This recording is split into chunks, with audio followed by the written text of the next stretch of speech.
जय बाबा स्वामी। आज के ग्रंथ पठन की शुरुआत हम गुरु आवाहन से करेंगे। ओम गुरुर्ब्रह्मा गुरुर्विष्णु गुरुर्देवो महेश्वराय। गुरुर्साक्षात् परं ब्रह्मा तस्मै श्री गुरुवे नमः। तस्मै श्री गुरुवे नमः। तस्मै श्री गुरुवे नमः। ओम श्री शिव कृपानंद स्वामी नमो नमः। जय बाबा स्वामी। कल हमने देखा कि वे मुनि गुरुदेव से कह रहे थे कि गुरु शक्तियों का आवाहन पहले अपने घर में करो। गुरु शक्तियाँ तुम्हारे घर में जन्म लेगी तो कार्य शक्ति तुम्हें तुम्हारे घर से प्राप्त होगी। फिर उन्होंने गुरुदेव को समाज में वापस जाने के लिए कहा तो गुरुदेव असमंजस की स्थिति में थे। उन्होंने वापस जाने के विषय में कभी सोचा नहीं था। फिर उन मुनियों ने कहा कि तुम अपने आश्वासनों से बंधे हो। जब तक अपना कार्य संपूर्ण नहीं करते तुम्हें मुक्ति नहीं है। अब तुम साधनारत हो जाओ और धीरे धीरे अपने शरीर को अपने से अलग करो। हमारे आशीर्वाद तुम्हारे साथ है। अब आगे का पठन करते हैं। ऐसा कहकर गुरुदेव मौन हो गए। गुरुदेव का अमूल्य मार्गदर्शन पाकर मैं तो धन्य हो गया और मैंने उनके कहने के अनुसार करने का संकल्प किया और ध्यानस्थ हो गया। मुझे अनुभूति होने लग गई कि मैं एक पवित्र आत्मा हूँ जो जन्मों जन्मों से भटक रही थी कि मोक्ष का मार्ग मिले और उस मोक्ष के मार्ग का ज्ञान मैं सबको बांट सकूं। मुझे साक्षात्कार हुआ कि लाखों आत्माएं मुझे एक आशा भरी नज़र से देख रही हैं, जिन्हें मैंने आश्वासन दिया था। वह ज्ञान जिस दिन मुझे मिलेगा मैं तुम्हें अवश्य दूंगा। और वे लाखों आत्माएं इस आश्वासन के कारण ही मुझसे जुड़ गई थी। मुझे तो यह मार्ग मिल गया, पर अब यह अनुभूति का प्रसाद मुझे उन लाखों आत्माओं तक बांटना है, उन तक पहुंचाना है जिनकी आशा की किरण मैं हूँ। मुझे उन तक जाना ही है और उन्हें भी यह अनुभूति का प्रसाद देना ही है। उन्हीं को दिए गए बांटने के आश्वासन के कारण ही यह प्रसाद मुझे मिला है। यह प्रसाद एक जीवंत अनुभूति है और यह जीवंत अनुभूति बांटने के लिए जीवंत शरीर की आवश्यकता है। इस जीवंत शरीर के बिना यह अनुभूति की गंगा उन लाखों आत्माओं तक पहुंच नहीं सकती है। इसलिए अपने आप से इस शरीर को अलग करना ही होगा। मुझे अब इस शरीर का उपयोग एक संदेशवाहक, एक दूत की तरह करना ही होगा।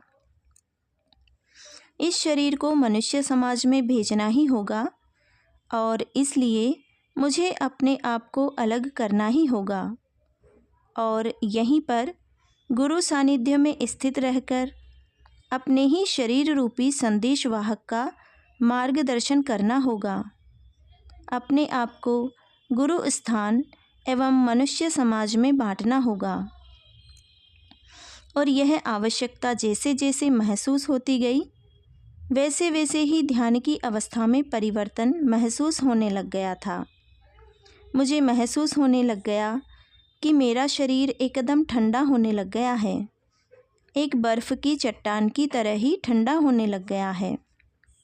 फिर अनुभव होने लग गया कि शरीर ठंडा होने के साथ साथ हल्का भी होने लग गया है और जिस प्रकार से भाप निकलती है उसी प्रकार मैं भी भाप के समान शरीर से अलग होने लग गया हूँ। मैं एक दिन मेरे ही शरीर को अलग होकर देख पा रहा था। शरीर नीचे स्थिर, शांत, ध्यानस्थ अवस्था में स्थित ही रहता था और मैं अपने आप को उस शरीर से अलग पाता था।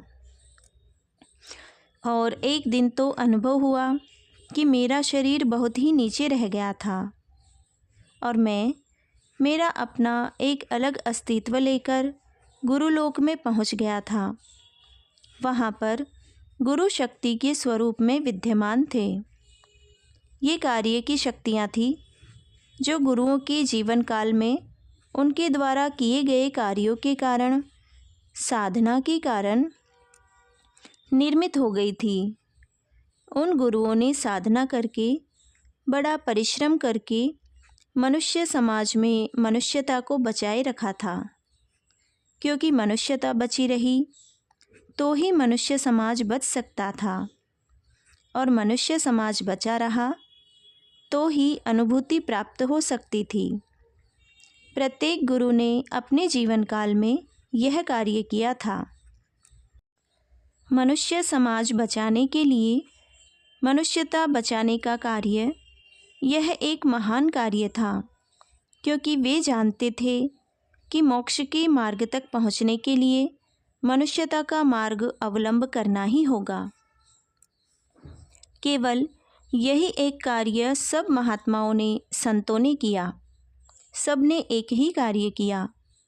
सब गुरुओं का कार्य करने का तरीका अलग अलग था, पर सबका अंतिम उद्देश्य एक ही था, मनुष्यता को बचाना। क्योंकि मनुष्यता पर ही मनुष्य समाज का अस्तित्व रह सकता था और मनुष्य समाज जिंदा रहा तो ही जीवंत अनुभूति ग्रहण कर मोक्ष प्राप्ति कर सकता था। यह सब गुरु कार्य करने के लिए उन्होंने अपना संपूर्ण जीवन दांव पर लगा दिया था। उन्होंने अपने जीवन काल में अपना कार्य बड़ी निष्ठा के साथ किया था। अब वे भी राह देख रहे थे कि कोई आगे आए और उनके कार्य को संभाले और उनके गुरु कार्य को आगे बढ़ाए और पूर्णत्व तक पहुँचाए। वे भी पूर्णत्व तक पहुँचकर स्थित हो गए थे और मैं भी पूर्णत्व पहुँचकर स्थित हो गया था। केवल एक ही अंतर था कि मैं अभी भी शरीर धारण किए हुए था और वे सब शरीर का त्याग कर चुके थे। इसीलिए उन्हें उनका कार्य संपूर्ण करने के लिए शरीरधारी की आवश्यकता थी। वे बड़ी आशा से मुझे निहार रहे थे। उन गुरुओं का लाखों साधकों का शिष्य वर्ग था, जिन शिष्यों पर उन्होंने वर्षों मेहनत की थी और उनके भीतर की मनुष्यता को बचाए रखा था। वह शिष्य वर्ग अपने गुरुओं के साथ जुड़ा था और गुरु मुझसे जुड़े थे। बस अब मुझे उस शिष्य वर्ग से जुड़कर एक महान गुरु कार्य के वर्तुल को पूर्ण करना था। केवल मेरा ही कार्य बाकी था और मुझे लगा कि वे सब गुरु मेरे माध्यम से फिर धरती पर आना चाहते हैं। मुझे माध्यम बनाकर फिर से धरती पर बरसना चाहते हैं। कृपा वृष्टि तो उन्हीं की होने वाली है। मैं तो एक माध्यम मात्र हूँ। मैं उन गुरु शक्तियों के आगे नतमस्तक हो गया और उनसे प्रार्थना की, मैं धरती पर जाकर आपका बाकी कार्य आपकी इच्छानुसार पूर्ण कर सकूं। मैं एक साथ दो स्थानों पर अपने आप को पा रहा था। एक ओर मैं गुरुलोक में गुरुओं की शक्तियों के साथ अपने आप को पा रहा था, जिन्होंने अलग अलग देशों में जन्म लिया था, अलग अलग धर्मों में जन्म लिया था, पर कार्य सबका एक ही था, मनुष्यता को जगाए रखना। और दूसरी ओर शरीर के माध्यम से उन जीवंत गुरुओं के सानिध्य में हिमालय की गुफाओं में पा रहा था, जहाँ मेरा शरीर ध्यानस्थ स्थिति में ही बैठा हुआ था। वह वहाँ गुरु सानिध्य पा रहा था। यहाँ पर मैं गुरु शक्तियों का सानिध्य पा रहा था।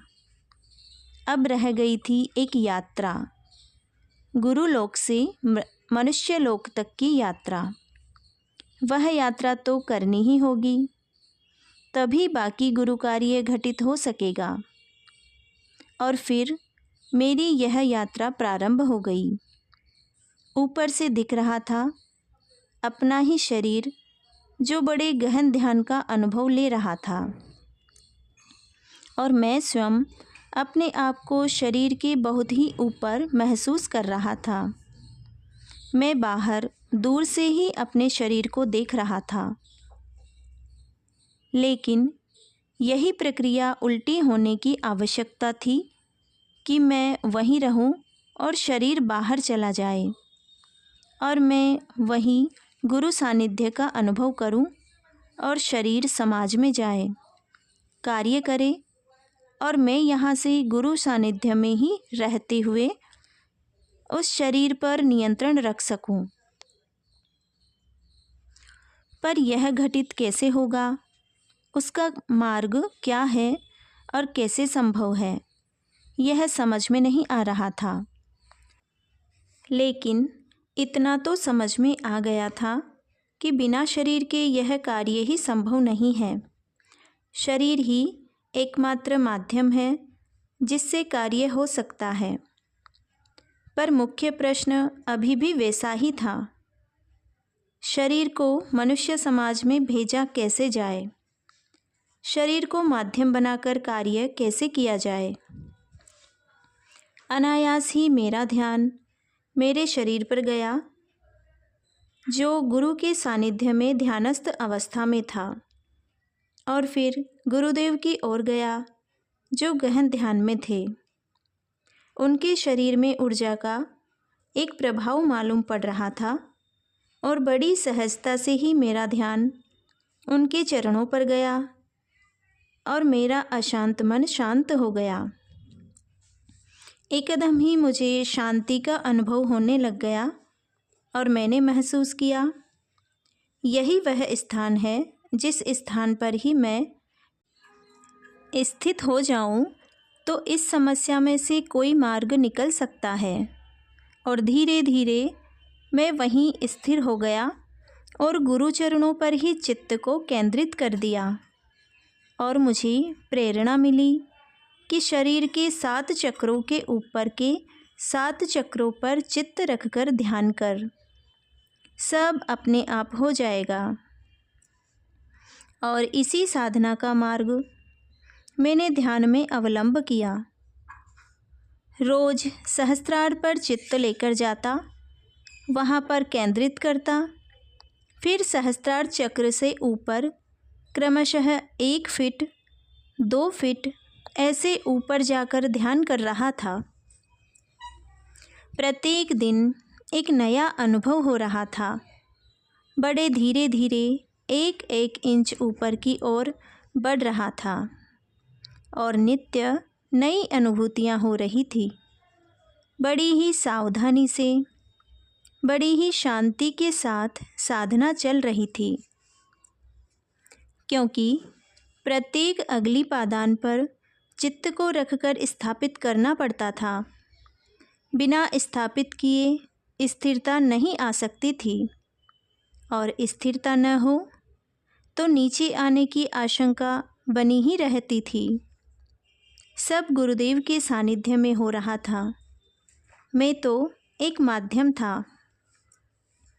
वे जैसा कहते वैसा ही करता, और धीरे धीरे चित्त को स्थिरता अनुभव होने लग गई थी। सहस्त्रार चक्र से पानी का एक बड़ा स्रोत बह रहा था, ऐसा मालूम पड़ रहा था, और उसी जल स्रोत पर सवार होकर मैं ऊपर और ऊपर जा रहा था। सब कुछ साधना का ही एक एक अनुभव था। रोज इस साधना में थोड़ी थोड़ी प्रगति हो रही थी, पर प्रगति इतनी धीरे धीरे थी कि बहुत दिनों तक तो प्रगति हुई है, यह पता भी नहीं चलता था, क्योंकि प्रगति की प्रक्रिया बड़े सूक्ष्म रूप से ही हो रही थी। ध्यान को एक ऊंचाई के साथ साथ स्थिरता भी प्राप्त हो रही थी। प्रत्येक चक्र की यात्रा का अपना ही एक नया अनुभव था। एक चक्र से दूसरे चक्र का अंतर अधिक तो नहीं था, पर अधिक मालूम होता था, मानो एक जगत से दूसरे जगत की यात्रा कर रहे हों। कई दिनों तक एक ही स्थान पर स्थित रहता था और तब लगता था कि मानो मैं यहाँ तक आकर अटक गया हूँ और इसके ऊपर जा ही नहीं सकता हूँ। यही मेरे लिए अंतिम स्थान है। और फिर मैं अपना चित्त प्रगति की तरफ से हटाकर ध्यान साधना की ओर ही केंद्रित रखता था। मुझे ऐसा महसूस हो रहा था कि प्रगति तो फल है, मुझे उस ओर ध्यान नहीं देना चाहिए। फल का क्षेत्र अपना क्षेत्र नहीं है, अपना क्षेत्र तो केवल साधना का ही है।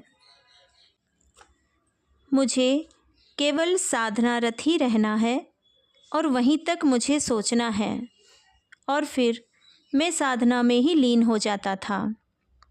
और जब प्रगति की ओर से संपूर्ण ध्यान हट जाता तो अचानक ही किसी दिन अनुभव होता कि ध्यान में प्रगति हो गई है। ऐसा ही अनुभव प्रत्येक चक्र पर होता था। प्रगति तो एक क्षण में होती थी, पर उस एक क्षण तक पहुंचने में कई दिन लगते थे।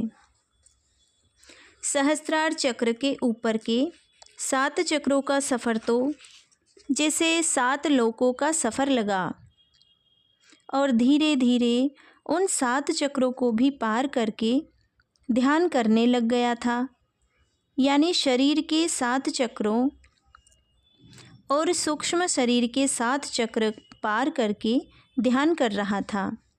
और इसी साधना में अनुभव हो रहा था कि शरीर और शरीर के ऊपर के 7 चक्रों के बीच एक और नया अति प्रभावशाली शरीर निर्मित हो रहा था।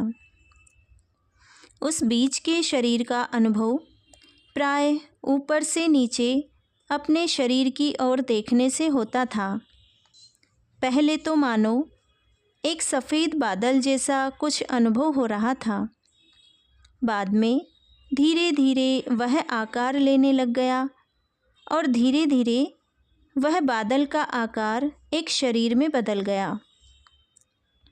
ऊपर से देखता तो लगता था मानो मेरे ही शरीर के ऊपर शरीर की छाया दिख रही हो। वह छाया के समान अस्पष्ट था, पर धीरे धीरे वह स्पष्ट भी होने लग गया। और वह जैसे जैसे स्पष्ट हो रहा था, वैसे वैसे मेरा शरीर दिन प्रतिदिन संवेदनशील, अति संवेदनशील हो रहा था। और वह मुझे भी अनुभव हो रहा था, और यह अनुभव होना ही एक नया अनुभव था। जैसे जैसे मेरा ध्यान समाप्त होता, वैसे वैसे ही बीच का शरीर भी समाप्त हो जाता था। मुझे फिर एहसास होता था कि अपने शरीर को भी क्रियाशील रखना है और शरीर की भी गतिविधियां बनाए रखनी है, शारीरिक आवश्यकताएं भी पूर्ण करनी है। अपने शरीर का एहसास करने के लिए एक घूंट पानी भी पी लिया तो भी शरीर है इसका अनुभव होता था। पर सारी साधना गुरु के सानिध्य में एक निश्चित स्थान पर हो रही थी, और वह साधना का स्थान इतना प्रभावशाली हो गया था कि मेरे ध्यान में से उठ जाने के बाद भी उस स्थान पर ही मैं बैठा हूँ, ऐसा एहसास होता था। एक आभा मंडल उस स्थान विशेष पर ही निर्माण हो गया था, वह स्थायी था। मैं साधना में से उठकर भी जाता तो भी उस स्थान पर वह आभा मंडल स्थायी रहता था। मैं उस आभा मंडल में जाकर ध्यान साधना करता था। कुछ दिनों के बाद पाया कि साधना में से मैं उठ भी जाता तो भी मेरी एक छाया उसी स्थान पर उसी मुद्रा में स्थिर ही रहती थी। उस आभामंडल का आकार दिखना प्रारंभ हो गया था। एक दिन जब मैं अपने साधना स्थल की ओर जा रहा था, तब मैं उस साधना स्थल से करीब 10 फीट की दूरी पर ही रहा होगा कि अनुभव किया कि उस स्थान पर स्थित मेरा सूक्ष्म शरीर एक तेजोमय धारा से गुरुदेव से जुड़ गया था। गुरुदेव के चरणों से चैतन्य की एक धारा बह रही थी और वह धारा एक तेज प्रकाश के रूप में थी जो सूक्ष्म शरीर के सहस्त्रार्थ पर गिर रही थी।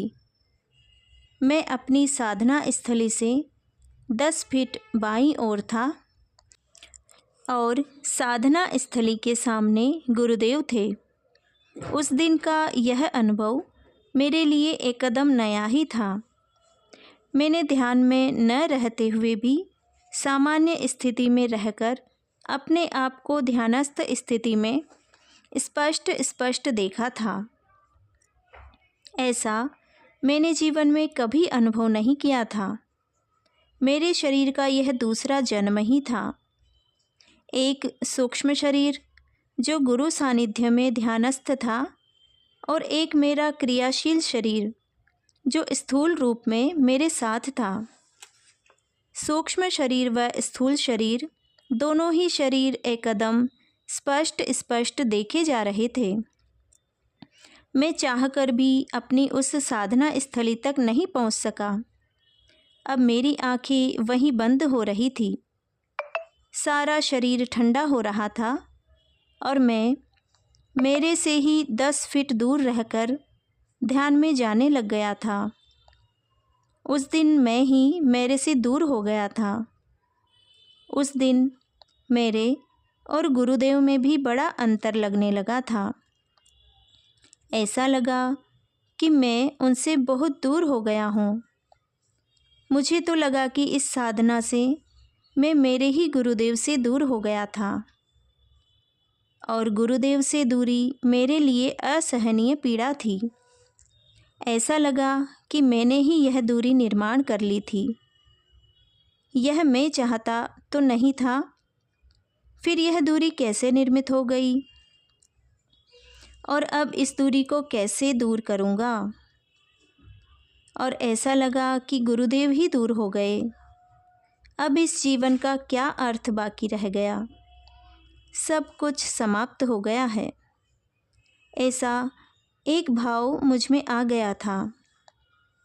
गुरुदेव से दूरी के कारण लग रहा था मानो सारा विश्व ही समाप्त हो गया हो और मैं बड़ी विचित्र स्थिति में अपने आप को पा रहा था। बड़ी आशा से कभी मैं गुरुदेव की ओर देखता तो कभी अपने सूक्ष्म शरीर की ओर देखता। मेरा सूक्ष्म शरीर अविचलित था। वह स्थिर था, शांत था, प्रसन्न था और चैतन्य की लहरियों से गुरुचरणों से जुड़ा हुआ था।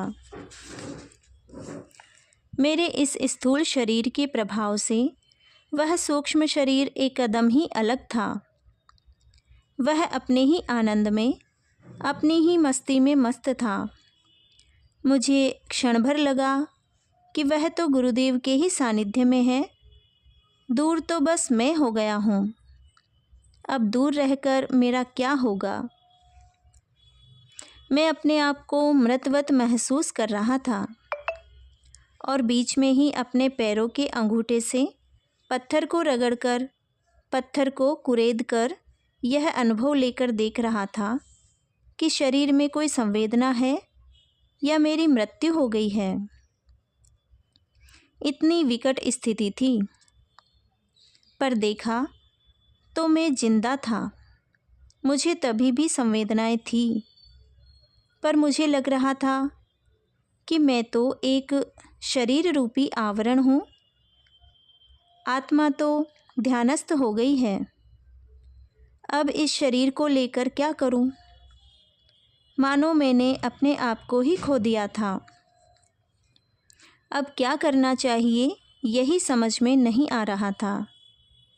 तभी अचानक देखा तो गुरुदेव के चरणों से एक प्रकाश मेरे सूक्ष्म शरीर पर आ रहा था और सूक्ष्म शरीर के माध्यम से मेरे ऊपर आ रहा था। यानी मेरा गुरुदेव से सीधा संपर्क नहीं था। जो संपर्क हो रहा था वह सूक्ष्म शरीर के माध्यम से हो रहा था। तभी गुरुदेव की अमृतवाणी मुझे सुनाई दी। मेरे सानिध्य में रहकर गुरु कार्य नहीं हो सकता है और गुरु कार्य करना ही तुम्हारे जीवन का उद्देश्य है। गुरु कार्य और गुरु सानिध्य दोनों एक साथ कभी नहीं हो सकते हैं। गुरु से बड़ा गुरु का नाम है और गुरु से भी बड़ा गुरु का कार्य है। गुरु का शरीर नाशवान है पर गुरु नाम शाश्वत है। गुरु का कार्य शाश्वत है। सदैव शाश्वत की ओर ध्यान देना चाहिए। अब तुम्हें अपना कार्य संपन्न करना चाहिए।